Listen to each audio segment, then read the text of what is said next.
I probably gained like 50, 60 pounds after that experience because I was so depressed. My first big business, right? It was not only the first $1 million business, obviously the first $10 million, and then it was just gone. It was like a thief in the night. It was just gone. And then as soon as that was over, right, everybody turns on you.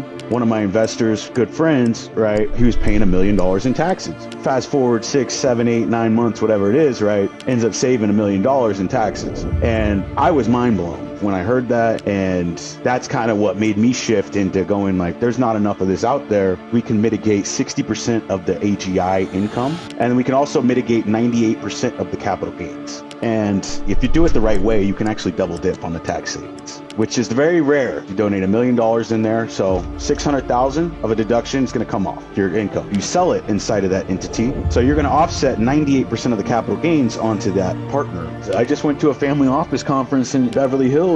I was walking around that room, I was like, I am so privileged, like that I actually get to be here. It really is all the same stuff that we're talking about. They've just been doing it long. If you want to be wealthy, get around the right people. You want consistent people in your life, because when we're looking at the next 50 years, right, you want to have people who are going to show up for you consistently.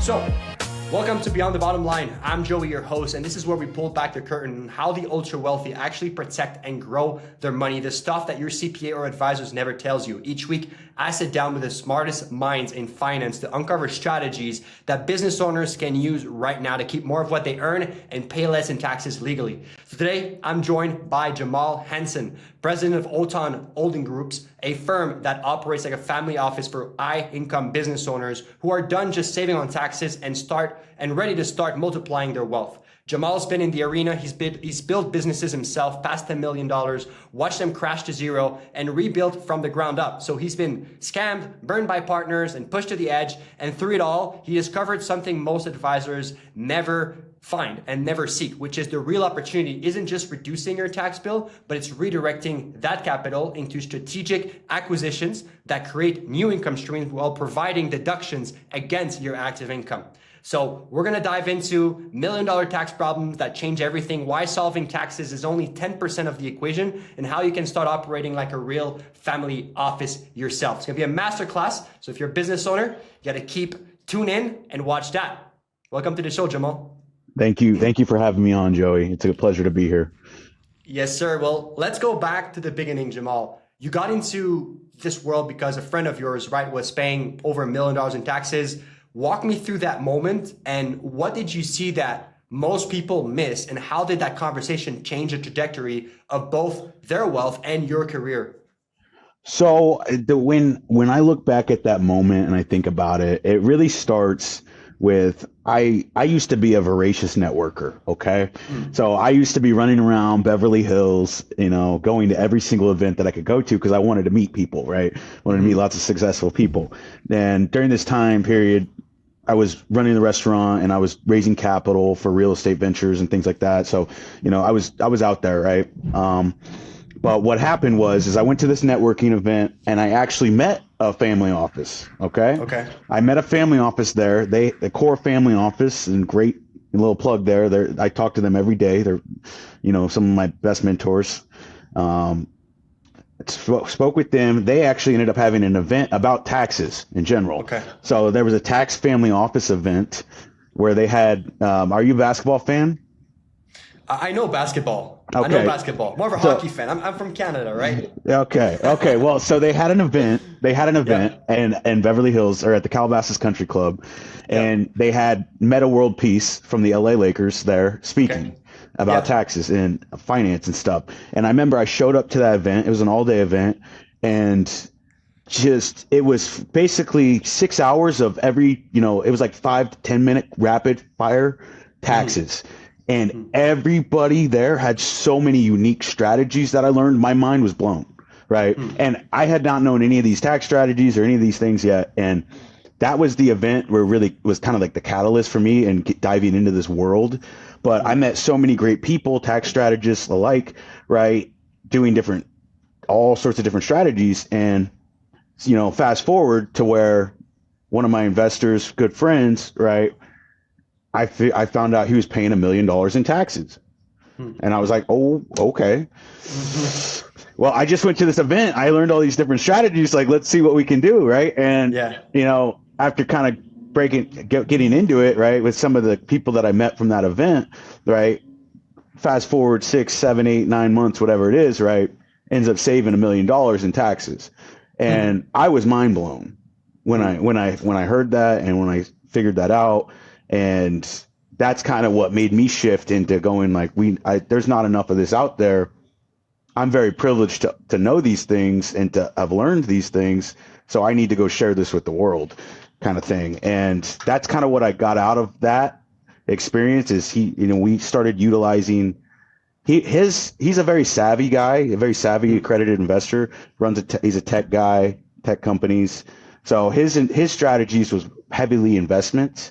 So it was a lot of investment law strategies, mitigating capital gains, real estate, oil and gas, things such as that is what he was doing for the income losses. So it was an interesting strategy though. He was with the $1 million, and then so that was pretty much how I went with that. He did a lot of investment strategies to mitigate the taxes. And how long ago was that event? That was almost 2 years ago. 2 years ago. So you went there and you figured out that it was a lot of strategies that people didn't know about to help reduce taxes. And you had that friend, you applied it to them, and they immediately saw those tax savings? Yeah, within that year. Yes. Yeah, within that year. Yeah. And then it was like, what else can we do? It was like, what else can we do when we look at the situation?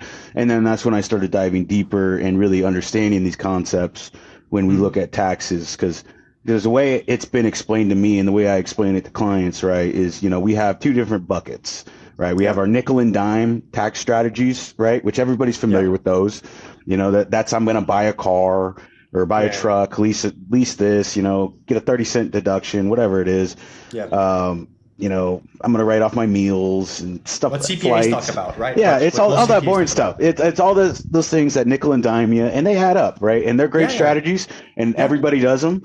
But when we're talking about really mitigating taxes on a much larger scale, we're talking about 3 different laws, okay? We're talking about charitable law, we're talking about trust law, and we're talking about investment law. That's how we look at it. Now, people use investment law every day, they just don't think about it, right? Yeah. A retirement account, that is investment law, believe it or not, right? And when you do it inside of your business, right, you can get massive deductions for doing so. Now, charitable law is a really cool strategy that I like to utilize for high net worth individuals, preferably I would say making like $500,000 a year in income, or if they have high capital gains. Because what we can do in those strategies is we can mitigate 60% of the AGI income. So we can get a 60% deduction off their income, and we can also mitigate 98% of the capital gains. Interesting. Okay. And what happens through that as well is you can actually, if you do it the right way, you can actually double dip on the tax savings, which is very rare, right? Yeah. It's very rare that you can get a tax deduction and you can also mitigate on the, exiting out of that asset. So the way that strategy works is we set up a for-profit LLC, okay? And we partner that, or we're going to pretend you're the client, right? Yep. We're going to give you 2% of the Class A shares, okay? Okay. So you have 2% of the Class A shares. We're going to partner you with a 501(c) donor advised fund, okay? Yep. Now that partner is going to own 98% of that entity, but they own Class B shares. So as the Class A shareholder, right, you have full management of these LLC, you have full control of the bank accounts, full everything, right? Now what happens is you as the client is say, I'm going to make an irrevocable donation to this entity. Okay, irrevocable. Yep. So you're going to donate, let's just say it's $1 million. You donate $1 million in there, so 600,000 of a deduction is going to come off your income, okay? Yep. And then let's say it's a piece of real estate. So now you sell it inside of that entity. You only own 2% of it, right? Yep. So you're going to offset 98% of the capital gains onto that partner, that donor advised fund, okay? So now you have effectively gotten a 60% deduction for contributing to it. And then on the back end, when you sell that, you've gotten a 98% capital gains tax free. Okay. Okay. Now here's the caveat, right? Now you have all this money sitting inside of this LLC, which you have earmarked for charity, right? You've donated it, but you want that money out, right? I mean, I don't know, a lot of people are just like, a lot of people are charitable, but not that charitable, right? Like, I mean, we're talking about $1 million there. So what we do though is we can do what's called an asset swap. So you have full control. It's as simple as putting that money in the bank account today, and tomorrow you move that money back to your personal account. Okay. And then what we swap it with is we swap it with a highly leveraged asset, such as bank funded life insurance. And that's how people are able to get a 10, 25x leverage on their money, and they pull it out. And what happens is the life insurance one day upon death will pay back the charity and make them whole. So that's big picture, high level view of how that strategy works. It is a great strategy. It's called the TAC, Tax Advantage Corporation. What I will say, it's not so much a money mind thing. It's not a money thing, because I see people who have millions of dollars do it and they do it wrong. It's a mindset thing. It really is. And you have to have the right mindset going into it with, I want to be intentional about building wealth. I want to do this for the long term. And I want, I want to grow this money tax free, and I'm going to utilize this structure to do that. Now that's the trickiest part with it, right? If you have the mindset and not necessarily the money thing, the money thing will come through just doing the strategy the right way. Yeah. So, but the hardest thing is when you don't have the mindset to doing it, and you're just not treating it, you're not utilizing it the best way for your maximum benefit. And that is frustrating, I will say.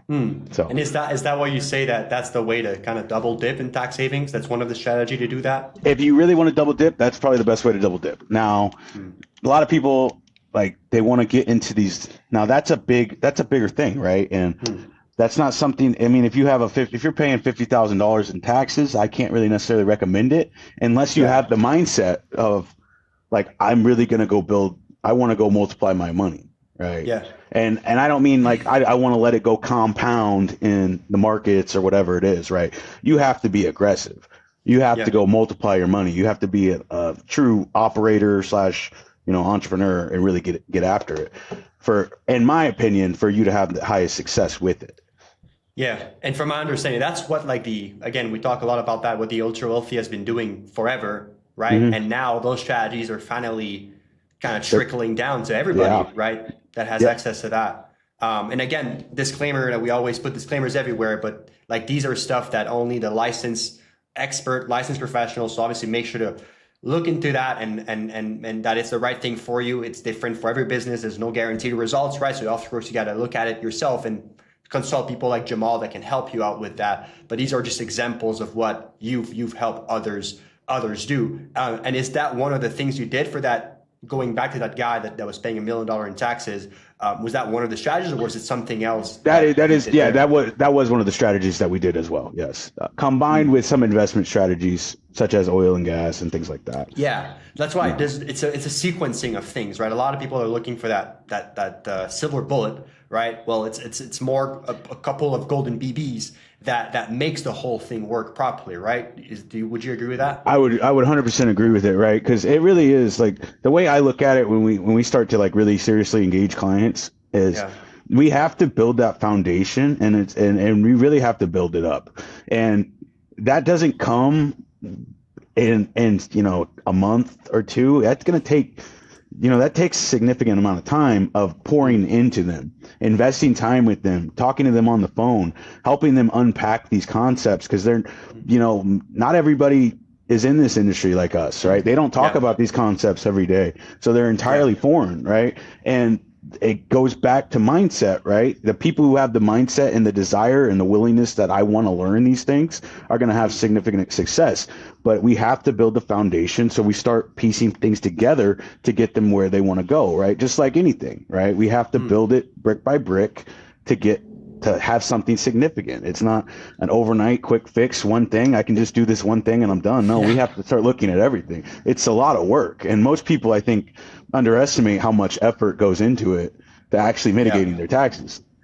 Like I think would you think that's fair to say too? I mean, they think it's For a quick sure. fix. It's not. Yeah. Well, that's why like that's in every industries, right? Like every time there is a solution that comes out, like look at Ozempic, right? Yeah. Out there, like is it easier to sell? All right, you're gonna need to follow this 3-month diet plan, nutrition plan, this gym workout, this sleep schedule, or hey, just take this Ozempic and start putting insulin into your body, and you're gonna lose weight. I think we're conditioned to look at that, so that's why. But when we're looking at bigger problems, like especially people with 6-figure, 7-figure tax bills, like there needs to be a certain degree of patience there, because it's a huge amount. It's probably the most amount of money. It's probably the place where you spend the most amount of money of your net worth every year is to taxes at that level, right? Oh, yeah. So it's worth it to kind of go into it and make sure we do the right thing there. You only got to know those strategies 2 years ago, and you're a licensed advisor, right? Correct. Why do you think it's so like unheard of? And imagine a business owner that's not even in this world, that doesn't have access to that, just listens to their CPA or just normal advice. Like, why is there so much a disconnect in your opinion? To be honest, I think about it all the time, and that's a great question. And it really, like, I feel so privileged to be. I think part of it's where I'm located. Like, I'm located in a very hot spot for, obviously I'm in Orange County, California. Yeah. So I'm right there next to LA. So many entrepreneurs, right? I'm exposed to entrepreneurs everywhere, startups here, venture capital here. I was in entertainment as well. I was in hospitality. I owned restaurants, right? So like I have gotten to experience a lot of different things. And I can say for a fact, it's not really, this stuff that we do is not widespread. It's not. But I mean, I would think, I don't really know why it's kind of siloed. I think, it's just a lot of people, I would say they just don't know. They just don't know. And then not everybody wants to take the initiative to really learn these strategies, right? Yeah. Because they're not simple. It's not like, and a lot of times, like what I see happens when I get on calls with CPAs and other advisors and stuff, right? They either get it or they don't get it. It's pretty like, and if they don't get it, depending on them, right, they might strike against it. Like they might 180 against it completely. Like I hate this. Like I don't even want to look at it. I can't approve this at all. Like don't even talk to me about this. Like they completely just remove themselves from the situation, and it's actually pretty immature because that's actually happening with another prospective client right now with a case that I'm working on. And the CPA just threw his hands up. He's like, I don't want any part of it. Like from the moment we got on the call, right, it's very aggressive towards us, to the advisors, right, who do this, and refusing to, I don't want to say accept responsibility, but as a CPA, I do feel that you still have responsibility to help your clients mitigate their taxes. That's what I think a lot of CPAs don't feel, that accountability or that responsibility, maybe, to where I should be doing more for my clients. And I think it's just kind of the way they think in general, is they don't really think about those things. It's more the compliance mindset, head down, this is what you owe, right? Yeah. But in what we do, right, we are very heavily focused on service. Yeah. I mean, we are servicing clients constantly trying to improve their lives. Yeah. So it's not so much we're just doing a job task for them. We are coming into their lives and trying to improve every aspect that we can through one simple lever, which is just finance and banking and this stuff, right? It's how do we improve their life by showing them a better way to do things that they haven't seen before, right? Yeah. So yeah. Do you think a big thing of that is probably, again, you talk about compliance. I think a lot of business owners are scared because they hear a lot. And I think I was talking with Carlos on the last episode in the US, and he was saying that the IRS actually does publicity and propaganda on when it comes to taxes to make people feel like they're going to get caught if they do something wrong, right? And obviously it goes against them, but it's all the strategy you're talking about is in the tax code. So how do you make sure that everything you're doing is like in 100% total legality and audit proof, and there's no risk when you put that. How do you absolutely make sure that it goes within those laws? I love that you said that, because that was so funny, because it is so true. It really is. Like, I just got off the phone with a client last week, and they're like, we don't want to get in trouble, right? Like we're like they're coming from a W-2 mindset too. Yeah. So we're transitioning them to business owners. But that is, I think Carlos was right on when he said that. Like 100% spot on. There is some sort of propaganda that people believe I'm going to get in trouble. I'm going to go to jail. I'm going to like they have been, I don't want to say, I'm a big education guy, and not necessarily in the traditional sense. Like I read a lot on my own as opposed to just through the schooling systems. Like I think the schooling systems in general have failed America, but I mean, that's a whole nother topic, right? I mean, but really, I think, people have been led to believe that there's certain realities or truths to the world that just they're non-existent. But to get back to your question, right, the way that the one thing that I'll do is I won't do anything that I can't stand behind. Yeah. That's number one, right? I know there are riskier strategies out there. I'm not comfortable doing those, and I'll tell people straight up. And another thing with the strategies themselves, I know on my end and on my team's end, we're not going to do anything that's going to interrupt that. Yeah. That's going to get them in trouble. However, what I can say is what it really is coaching people so they don't get themselves in trouble. Yeah. Because sometimes with these strategies, right, for example, charitable strategy, there's no self-dealing, right? We see people get caught. Trump got caught for it this year, right? Yeah. You can't self-deal, right? There's no commingling. Yeah. There's no recycling, right? So, and I've had multiple times where I talk to people and I share with them the strategy.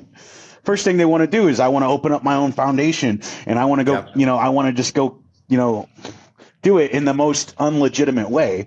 And I'm like, we can't do that. Like that's, you're just going to be a red flag for the IRS. So it really, and so it's kind of blending people's fictions, and you have to kind of crush their fictions, gently, albeit, but you have to kind of tell them that's not really what we're doing here. And then you have to show them the better way. But then also it's, it takes, it really does take a village to get some of these strategies utilized. Yeah. I obviously I think I'm very intelligent. I'm very smart, right? But I have a whole team of people beside me that I'm constantly on the phone with. I'm constantly on the Zooms. I have my actuaries. I have my CPAs, right? I have my tax team, right? I have my,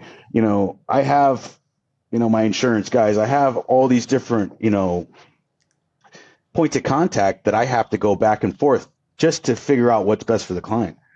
And it could be, and my team probably hates me because I blow up, because I mean, there's times where I'm booking a Zoom call or calling them every other day, right? Or every day to talk to them about the situations. But that's what it takes to really make sure that we're protected and that I don't want to open anybody up. And also in worst case scenario, if anything ever does open up, I'm going to stand there and fight for them as well. Right. As will my team. But it's really, I would say the biggest thing is not, I won't touch things that I'm not familiar with or don't understand. However, that's constantly that, I'll say that line in the sand is always moving, because I'm always adding new things. I'm always learning new things. Right. So that line's always moving. But really, it's making sure that the team, that I have a solid team, and if anything does happen, right, we're protected. I know that I was going back and forth to every single situation, and putting the client in the best position so they understand everything. And number one, too, I think the biggest thing is really building that trust with the client, because it's not necessarily, there in a lot of the strategies that we do, it comes with a lot of trust. Yeah. It's not so much like, I mean, that you're going to fully, because they're so complex, and it's the same thing when in their industries too, right? They've done it 1,000, 10,000 hours or whatever, right? So they're not going to understand these things in one meeting or two meetings, right? It takes time. They're going to have to kind of get in the car and start going down the road before they really fully understand where we're going. And then once we're going down the road, right, we start adding more things on there, and then it all starts to kind of come together. But that just takes time, and it takes a lot of trust. And that's why I focus, my business partner Mitch and I, we focus heavily on really building trust, because this is all the things that we do are very, very long term, right? We are in their lives until they die. So it's heavy. Yeah. Because you're accessing essentially a network, right? Again, you're not by yourself doing this. And if you're encountering someone that they're by themselves doing this, well, you should have some questions to ask, because you have to tackle the legal stuff, right? The finance stuff, when you're gonna die, right? All the retirement. So there's a bunch of different angles that you need to attack, that's why you need to access a family office or a team or someone that has all of those assets and things that goes into strategies like this. And that's how you make sure that you're operating in total legality, because their reputation's at risk as well. So no, you're totally right on that. And I want to get into what you said earlier as well, that solving tax, right? Your tax challenge is only 10% of the puzzle, right? And most business owners are obsessed with cutting their tax bill, and a lot of people are listening to this show because of that. So why do you say that's only 10%? What's the other 90% they're missing? I mean, so what I would say, like, taxes they feel like the biggest piece in the world, and they are, right? Over, if you're paying $100,000 a year over a decade, that's $1 million, right? So that's a lot of money, right? But the biggest thing I would say is we have to figure out. A lot of people, I feel like, especially, they get in this situation where they're just they're very stagnated. Yep. And, and as we all know in entrepreneurship, right, we get very bored, right? Yep. We have shiny object syndrome. Yep. We want to go run around to the next hottest and coolest thing. And I hear it all the time, right? And these people, I see it every day, people making money doing the most, mundane or boring things, or, all sorts of things, right? And their first thought is, oh, I want to go do this. I want to go do that. I want to go do, and it's like, no, and especially when they've already proven that they can do one thing, like they've proven they can do it. And I see it all the time. And I think what a lot of people need to really focus on is, how do I scale whatever I'm doing? It's really scaling what I'm doing and really thinking with that mindset, right? That's why I say taxes are, like, if you get the mindset, the taxes are the easiest part by far. The hardest thing is teaching people the mindset of how are we going to build wealth. So it's not only, multiplying your money very effectively, but it's sustainable across decades, right? We want it to be sustainable. We want it to live, we want them to be set up so well that they, and also not in a way where, like, I'm a very big, because I used to raise capital and stuff, right? I'm big on, like, I want to push people to do a lot of, like, especially in this day and age with all the knowledge and information out there, right? Yeah. There's not a whole lot of things you can't do. Yeah. Right. So, but they might not necessarily have the courage or understand, and what they need to do is they need to figure out how to partner with good people. But what I would say, though, is it's so much more mindset, and how do we really build wealth, right? And it's really philosophically, we have to think about those questions. Why are we doing this? What is the purpose of doing this, right? Or are we just doing this just because there's a lot of people too that they're just running a race that they don't even know why they're doing it, right? Yeah. There's really no why. There's no reason. There's nothing. And they think, I solve my tax problem, I'm going to be good. And it doesn't necessarily change anything, because they don't have the philosophy. They don't have the characters to sustain that. So for those business owners that do have that big tax problem, yes, of course, solving that is a big piece, but what would you say they should focus on for that 90%? That 90%. So what I think they should focus on, right, is, I think really when we think about it, is it goes, a lot of what I talk about, it sounds so cliche, right? It's mindset. It's, what is my mindset around this? Why am I doing this, right? I see people every day who are super, super successful, lots and lots of money. They're still running this race, and there's no rhyme or reason, right? And generally, those are the people too. And the reason I say this, right, those are the people who, at the end of the day, because they don't get it, or something's not clicking, right? They don't have the right mindset built around what we're doing, is they just say, I give up and I'll pay the taxes to the IRS, right? Those are those people, right? Yeah. So really, it's really having that mindset that I want to learn, I want to grow, I want to develop this just as much as I develop everything else in my business, right? So, Yeah. you No, know, it that's good. is. I think I get what you're saying, because I think what's clicking for me right now is that a lot of people, and again, I was like that, everybody, and I'm also thinking sometimes like that. It's always like, again, the quick fix, right? Like right now, what can I do now? But what you're saying is that the most important thing is like what you're going to do for the rest of your life. And especially if you're a business owner, you got to think about not only yourself, but your family, your legacy, your succession, your retirement. You're not going to operate your business for the rest of your life until you're 90 years old, right? There's got to be a plan in place. And when the people think about, oh, my tax challenge right now, well, it blinds them about the bigger savings they could be doing by being more patient and having better holistic strategies in place that's going to help them for the rest of their life, right?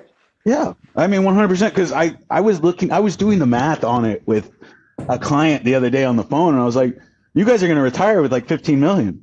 Yeah. And You're good with that. they couldn't fathom, like, they're starting to get the wrap their heads around it, but I was just like, Yeah. it's not complex, right? But it starts with building the foundation, and then kind of like once we look at, like, when I think about their trajectory of what they're going to do, I mean, in the next 15, 20 years, right? That's where they're going to be. Yeah. Like it's not, and what I will say, right? The reason that they're going to be there too is because they have the discipline. Yeah. They are voracious savers, and they are voracious at living below their means, right? They live Yeah. out in the country in Pennsylvania. Like, they're going to do so many great things, but that's, like, I look at it, I'm like, it's not that hard to go build a bunch of money. It's really Yeah. not. But it's thinking about these deeper philosophical questions. Why am I doing this? What is the purpose, right? How am I mitigating risk along the way? How am I taking this and also being leveraging it in the appropriate ways, right? You know, because we have to, when I think about wealth, right, I think about three concepts. That's it. Right? I mean, outside of mindset, obviously, but I think about, number one, we need specific knowledge, right? We need some sort of specific knowledge, and it could be it could be industry specific. It could be, I know how to build and scale a business specific, right? I know how to buy a business. It could be whatever it is, right? You have to have some sort of knowledge, right? Number two, we have to have accountability, right? Yep. We have to be accountable to our partners, our capital, our investors, right? Whatever it is, right? We have to have accountability to our staff, to ourselves, or, I'm taking accountability to do this, right? Whatever it is. And then we have to have leverage, right? Yep. And that could be capital, that could be time, that could be people, like, it could be media, right? It could be all sorts of things, right? So we have to use these things to build wealth. And during that whole path, right, the bigger questions, the 90%, right, is all those things that you said. Is what's going to happen? How do I create passive income, right? Because the first thing I really get into, like, once we've engaged the client too, is, so we need to replace your income. And and my goal too isn't to necessarily, some people we can push it out, but some people it's like, we need to do it today because they're in their 50s, right? So we need to figure out how to replace their income in the next 5 years. Right? That's serious, right? And in order to do that, right, we have to take higher amounts of risk. Right. So if we're going to do that, then we have to think about it like, okay, so how are we going to mitigate risk so we protect them? God forbid something does go wrong. Right. So those are the things that I'm thinking about. Right. And the greater questions is, there's people like, because here's an example. Right. This is just when people see what happens with, like, this is like a young people thing, but like with young people, for example, right, they're like, I'm 29 years old, I want to retire at 50, right? Yeah. And here's what people are doing, right? They don't think about what they're doing, right? And I'm like, so how are you going to do that? Well, I have my 401k. Well, it's like, you want to retire at 50 though? Yeah. So yeah, so, well, you can't touch that money. So I'm maxing out my 401k though. So, but they're maxing it out thinking that they can touch that money, and it still haven't. And so they're doing all these things, right? And that's why it's like, nothing really matters besides the mindset. It's like really figuring out, what do we want and what are we doing? And like thinking, like, if I have the right mindset, I could replace my income in the next 2 years, 3 years, right? And that's it's hard for a lot of people to wrap their minds around that. And a lot of people too, what I'll say is they have the wrong mindset when they were like, they want to be so involved in the business, like they want to give themselves a job and they have big businesses too. I don't get it sometimes. Like they don't want to remove themselves from the business and scale it up because they're so like, I see that a lot too, right? It happens a lot. I've built this thing, right? I don't want to let go of the reins, right? You see it every day, I'm sure, right? For sure. You guys 100%. deal with it too, right? Everybody deals with it when they build the businesses. They have to figure out how to step away so I can actually grow the business. But, so those are the things that a lot of people get stuck in those cycles, and it's hard to get out. And, the longer you stay in that, right? Next thing you know, you're in your 60s and you're like, well, what did I just do all this for? And another thing that kind of grinds my gears, right, is when people, and I experience this, right, is you invest so heavily into your business, but you're not pulling any money out, right? Yeah. And then what happens, right? I've experienced it. You scaled the business up to 10 million and then it imploded, right? There was no money by the end of it. Like it was gone. Yep.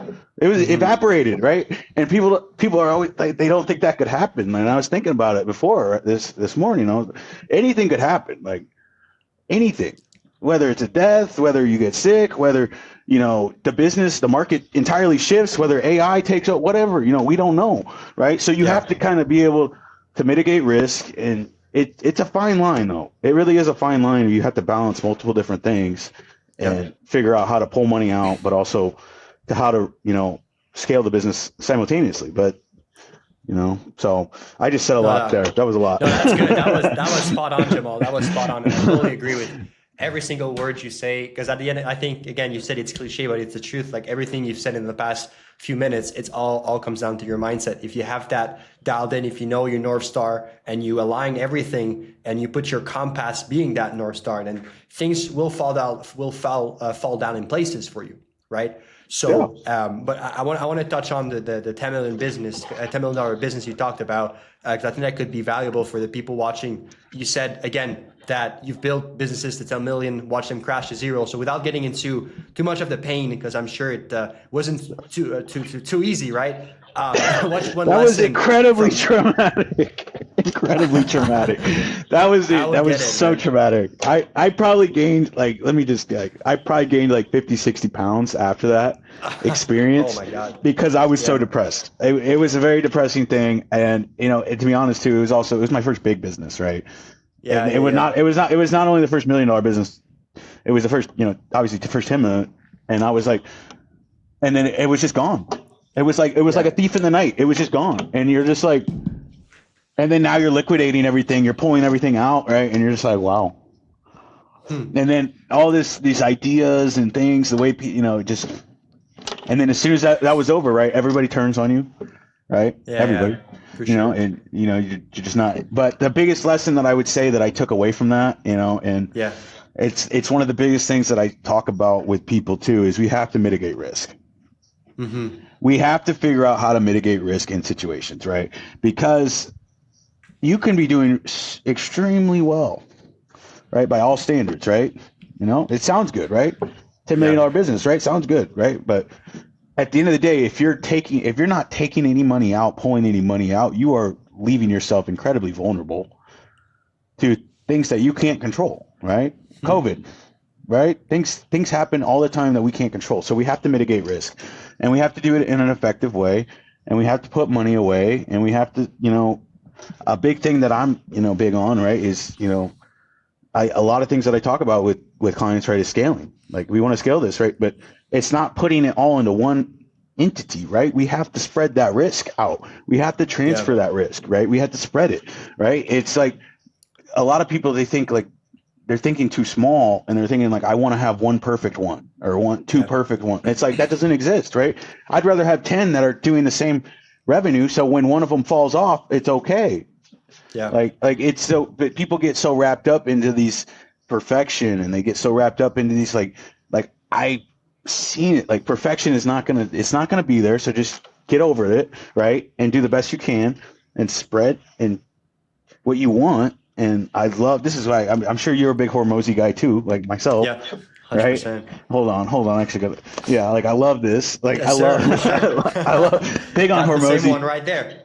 Big on Hormozi, but like one of the other things, right? It's volume, right? People, we have to do more volume, and that's in anything, right? Neglects luck, right? That's what he says.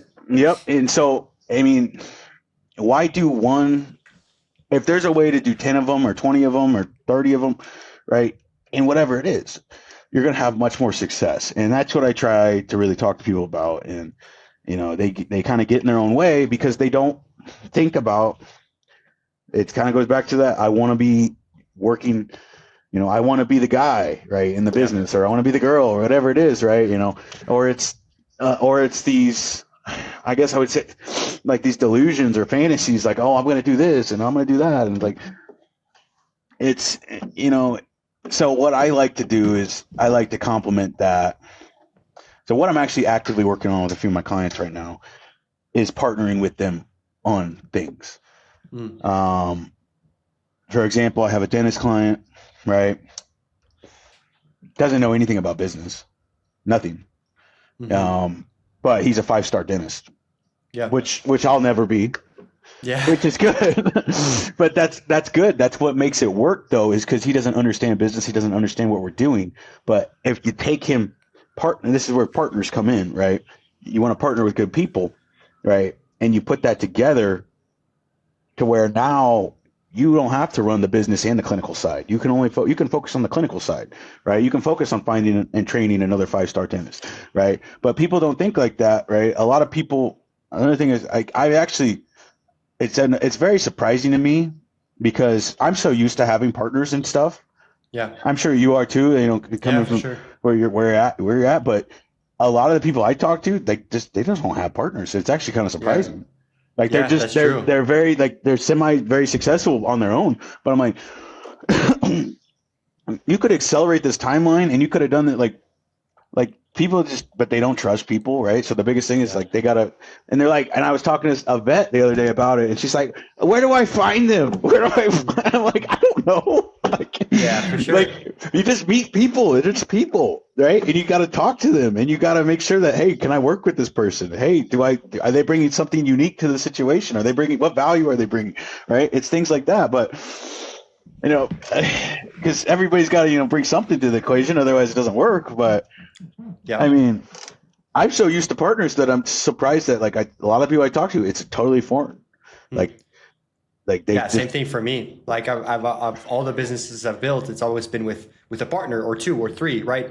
You got to be careful with the amount sometimes because it's hard to align values, mission, vision with multiple people, but at least finding someone that can complement, because we all have strengths and weaknesses. So you got to find who can complement you on that. And you said as well, again, so clients leveraging their network, leveraging their knowledge, their accountability to unlock opportunities that they can't see on their own. Give us an example of how that works in real time, maybe that you've done on your end or for a client as well. So I would say the way that works in real time, for example, is people are sitting on gold mines and they don't realize it, right? So one of the cases that our clients that comes to mind is a mental health doctor in Florida. Okay. She has built an amazing business. Okay. And what we are doing is we are going out there and we are she doesn't understand how the whole process of buying and acquiring businesses. She doesn't get it. But what she wants is she wants to get struggling businesses under her belt. And she wants to take those and wrap them all up together, right? And do a roll up. Right. She wants to roll them all together, roll them up, go sell them for 10, 20 million bucks, take the exit, right? Move on to the next one and to the next one. Right. And those are the things, though, she's unable to do those things on her own, though. So she has to leverage me. She has to leverage the tax team. She has to leverage the attorneys, right? She has to leverage the financing team, right, to help get the financing through the SBA, right? The bank. Okay. So it's those things, right? And I could get there's a crazy case study that one of my partners and I have been working on for years. It's so wrapped into so much, it's so crazy, but those are the things, though, is we have to leverage. Nobody's going to know it all, right? However, there's certain people that I say you want to find good people that are good guides, right? Yep. that'll guide you to the right answers, right? And not try to like necessarily give you the right answer or, kind of force feed it, right? It's, you want to find people that are going to help you find the right answer for you, because everybody wants different things, right? Some people, they want to go invest in real estate, right? Some people are like oil and gas, right? Some people are like, hey, I want to go buy businesses, right? Some people, oh, I want to go, invest in VC or startups, right? And it's Yep. like, I wouldn't, but okay, Yeah. like, Each their own. so everybody, it's leveraging what they want to do, right? And creating that, it's all the same thing, right? To me, honestly, it doesn't really matter what we're doing, right? It's all the same, right? We have to figure out how they need to understand how to go get financing for it. They need to understand how to mitigate risk. They need to understand that they shouldn't go do all this stuff on their own, right? Yep. I have a lot of wealthy clients. I have people who don't want to go do their own things, but they would love to be a partner, like an LP in a deal, right? They have capital. They want to deploy it, right? But the thing is, and here's the caveat for me, right? If I'm going to, because I used to raise capital, right? And I've seen good things happen from it, and I've seen bad things happen from it. Yep. Millions of dollars of losses, and I've seen, millions of dollars of gains, right? So it goes kind of, both ways. But the big thing that I am on that, right, is I can't go to a client of mine and get their money until I fully can trust you with their money. And that comes from me pouring into them, right? Yeah. And also setting the structure of everything has to be set up properly. But it's things like that. Like people, they really overthink it, right? Like you talk to someone, like, we can go raise money for you if you really want. Like I know a firm that I can go, like if somebody wants to go raise a $25 million fund, I know a firm that we can go to right now. We're going to pay, let's just say under $1 million, and 12 months later, we'll have $25 million raised. I mean, is that a good deal? To me, that's a good deal. You spend you spend a little under $1 million, you get 25 mil, right? So I'm like, and I can make a couple calls, right? And we can get some money right now. But the thing is, though, and people don't understand that, right? They're so like just head down, right? Working hard, right? And it's obviously those things aren't easy, right? You have to build relationships, you have to build trust, right? To be able to do that stuff. But I mean, that's like they unnecessarily, I feel like they complicate things. Yeah. Right. And it's some ego, maybe some pride, but it's really like you have to just, if you use leverage, you will succeed, right? Leverage other people's money, right? Yeah. Leverage, whether that's the bank, whether it's a private investor, right? Leverage other people's time, right? Leverage other people's knowledge, right? So, but people need to understand that those are the things they have to use. They have to use those things in order to be able to get to where they want to go, right? 1,000%. And let's say a business owner watching this, or just a high net worth individual paying over 6 figures in taxes every year, and they want to explore this path, and they got inspired by what you talked about today on this show. What's the first conversation they need to have, or the first question they need to ask themselves to get clear on the next step? Oh my, that's a tough question.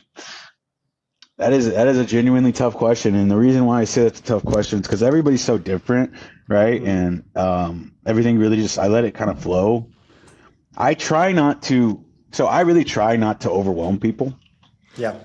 Because I have ADHD, and I have to really tame it down. My business partner, Mitch, he's ADHD's off the wall, but, I have to tame it down. But I used to, when I was younger, when I was a kid, right, I used to dump as much, but it's hard to dump on people because they just don't understand it, right? So you really have to I would say is, what's your focus today, right? It's really like figuring out what's people's focus on today and asking themselves is it the taxes, right?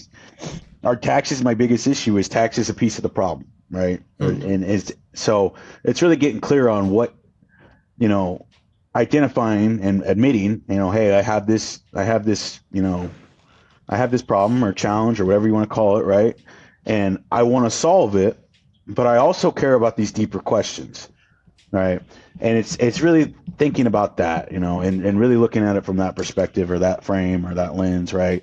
Is I have this challenge, right? There's so much information out there, right? There's not a lot of what I'll say, right? And thinking about who do I want to work with, right? Yeah. And because there's so many people out there, and I hear it all the time, right? You know, that'll just take their money and kind of, I don't want to say run necessarily, but I mean, they will, right? There's a lot of people out there, you know, who they naturally want to just kind of follow what other people are doing. Yep. And I would say that's why I have a lot of success in the community, right?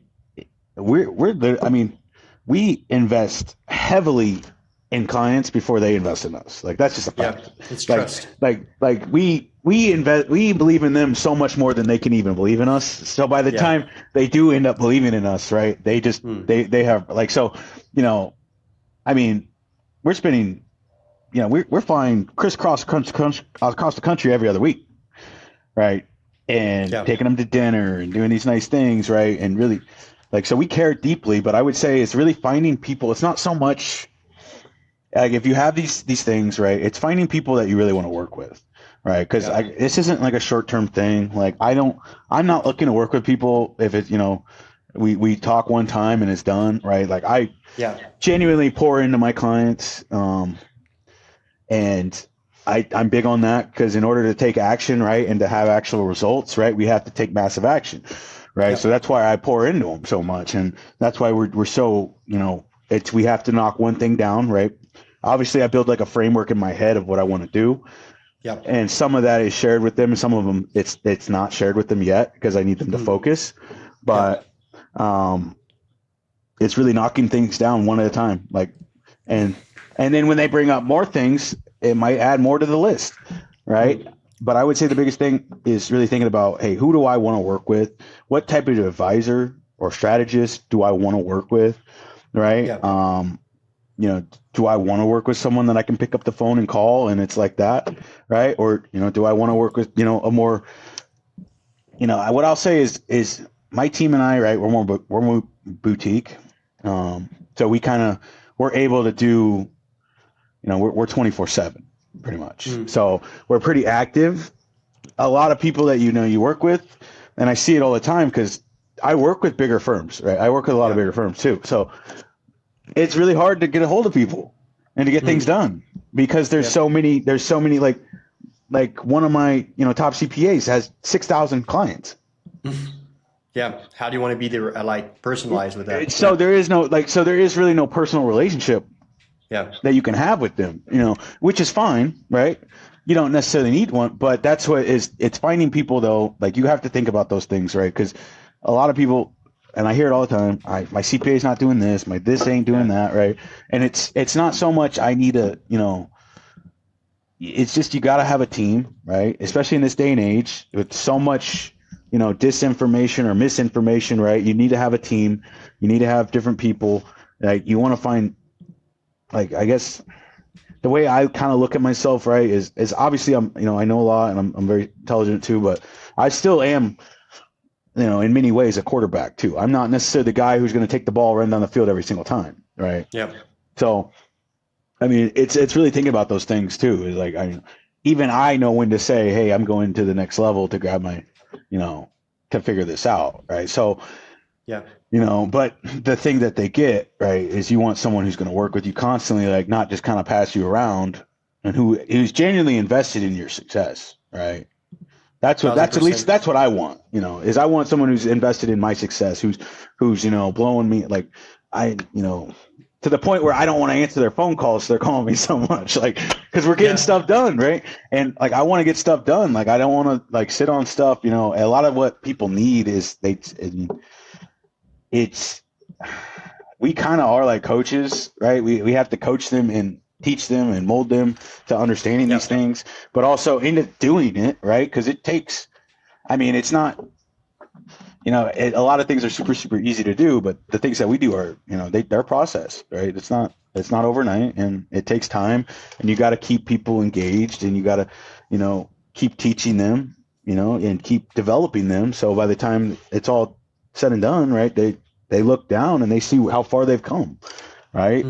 and you can project it, and we can make all these numbers and all these graphs and all these, illustrations and all that stuff, but none of that really matters at the end of the day, right? Because it's all, it really comes down to, are you going to take what I'm saying to you and are you going to listen, and are you going to implement it? And then when you have new feedback, right, because we always have new feedback coming in, Yep. are we going to implement that so we can pivot, right? And that's what it is. And it's so much more. I'm not like a big dogmatic person, but it really comes down to, like, you have to have an advisor that you can just listen to and get out of your own way, right? You have to have someone that you trust to just listen to what they're saying and just get out of your own way. Now, of course, they should explain it to you. You should understand what's going on, but those are the types of relationship you want. You want somebody that you can call them up and ask them about this, and they'll be honest. Hey, I don't know too much about that, but let me do some research for you, right? Let me look into it, right? Whatever it is, right? So those are, I think, what people should be looking for when they're looking for, how building wealth and how do we get into the process. Guidance. Yeah. It's finding that. No, absolutely. And I think my biggest takeaway from what you said is that, like, there is some strategies out there, and the problem is that the implementation of those strategies are scarce, and you need to find the right network, the right team in order to get those implemented. But if you're paying that many, like if you feel like you are overpaying in taxes, well, your gut feeling might be right.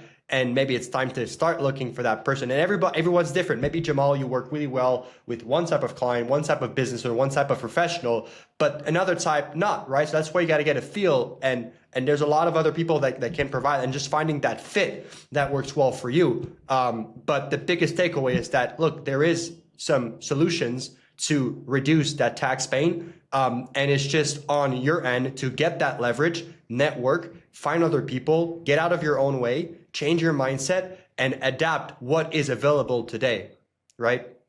It was amazing. That was amazing. Did you use AI to do that? That was me.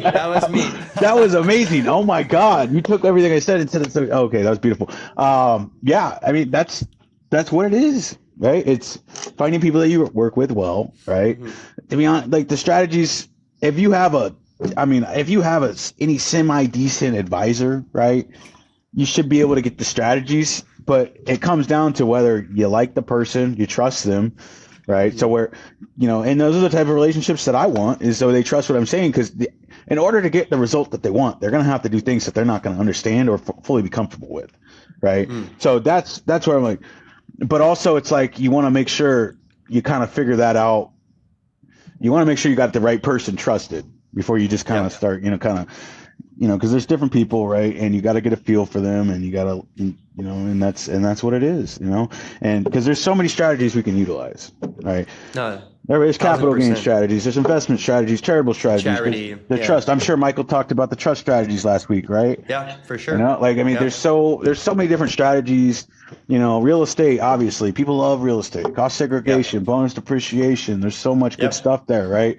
The SALT taxes, the QBI deduction, all these different things that we can look into, and we can start, pulling different levers and stuff. But really, it's like, it's figuring out what their temperament is and what they're good for. What floats your boat. Yeah. And just go at it and just take action, right? That's the most important point there.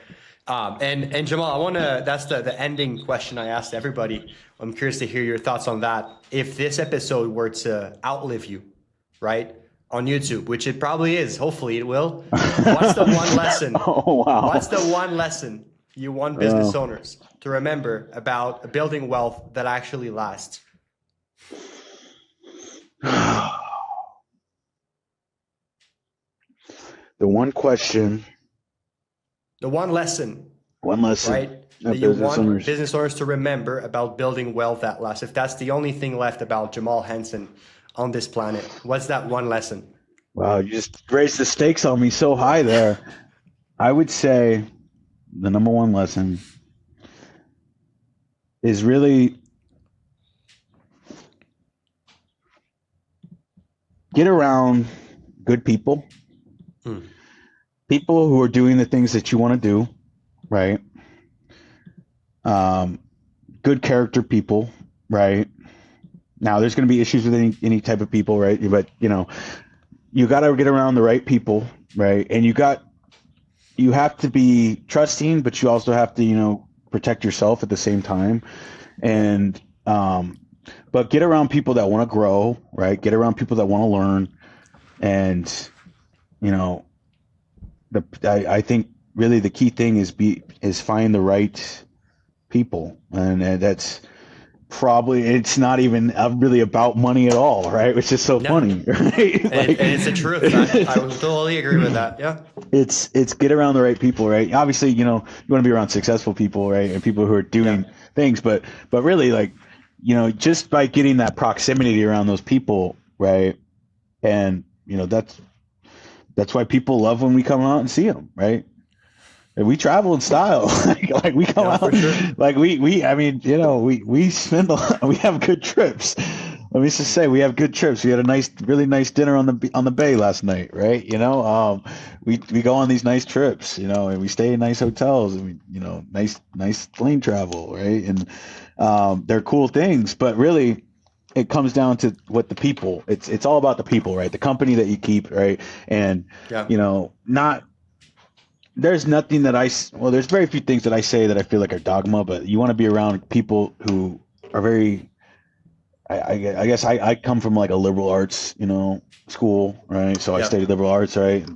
Latin and Greek and philosophy and English and all these things. So and theology. So I was studying all these things and concepts, right? But it all kind of is like, I want to be around Socratic people, really smart people who are learn, like they know how to learn, like they want to learn, and they know how to drive it, like knowledge, and they know how to push, right? And they're constantly growing, and they're not learning necessarily through reading all these books, right? They're learning through practice, right? Those are the people that I admire. Those are the people that I look up to, right? They're the people and the people also, right? They're the people that take action, massive action very quickly, right? Those are the people I look up to, right? It's not sitting on these ideas. It's like waiting for the perfect time. It's I've decided I'm going to do this, so now I'm going to go do this, right? That's all it is. And but it all comes down to if you want to be wealthy, like I just said, right, with that story I was telling you, right, like if that family gets out of their, all they have to do is like not get in their way, and they're going to have $15 million. Now, would they do that? Would they do that on their own? Maybe a few million. I mean, because the thing is they don't understand. Like, but that's just from knowing the right person and having someone pour in, because that's not gonna happen overnight, right? That's gonna come from me pouring into them on a bi-weekly, monthly basis, right? And understanding how these concepts work, how these different investment philosophies work, how these different things, like how to pull these different levers. But really, it's finding the right people, having good people in your life, good character people, right? And, people, another thing too that's been on my mind and my heart heavily, right, is consistency, right? It's really just being consistent, right? You want consistent people in your life, because when we're looking at the next 50 years, right, you want to be covered. You want to have people who are going to show up for you consistently, not somebody who's going to, today they're here, tomorrow they're gone, right? Whether that's they're that much older, right, and they don't have like a young advisor, right, on their team, or or maybe they're just, maybe they're doing some questionable things, right, where they might not be around, like they might get in trouble or something happens. But it really all comes down to, just being around the right people. And, because a lot of the people I talk to there, there's not a doubt I have in my mind that they're smarter than me. Like they're very much smarter than me. But it's not so much an intelligence thing or anything once you start talking about these concepts and these ideas, right? I'm very privileged to be around some of the circles and learn some of the things that I know, right?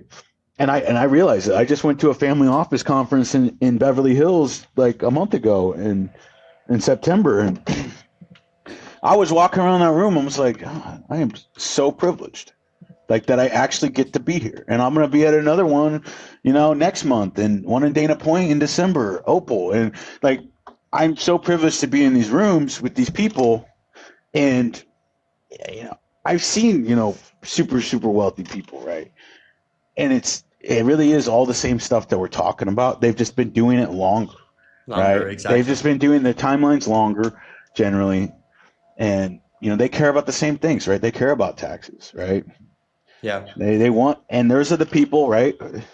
The people who get to where they want to go, right? They're constantly learning. They're constantly growing. They're constantly adding new great people into their life, who can 100%. add value to them. So it's just people, right? You want to make more money, like get around the right people, right?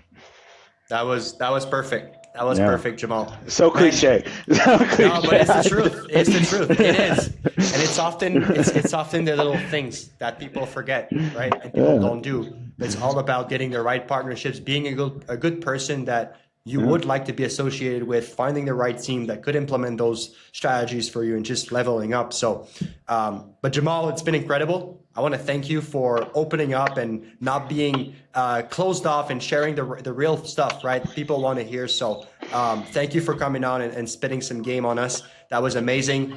For anyone watching this, if you got a little nugget out of that, all we're asking is to subscribe to the channel and share this to another business owner you know. We've had tremendous amount of growth. We've grown by 1,000 subscribers in the past 30 days. So it's on the come up. And if you could participate in that, it would mean the world to us and encourage us to make even more valuable content like we did right now. So again, thank you, Jamal. Thank you for listening to Beyond the Bottom Line, and we'll see you guys next week.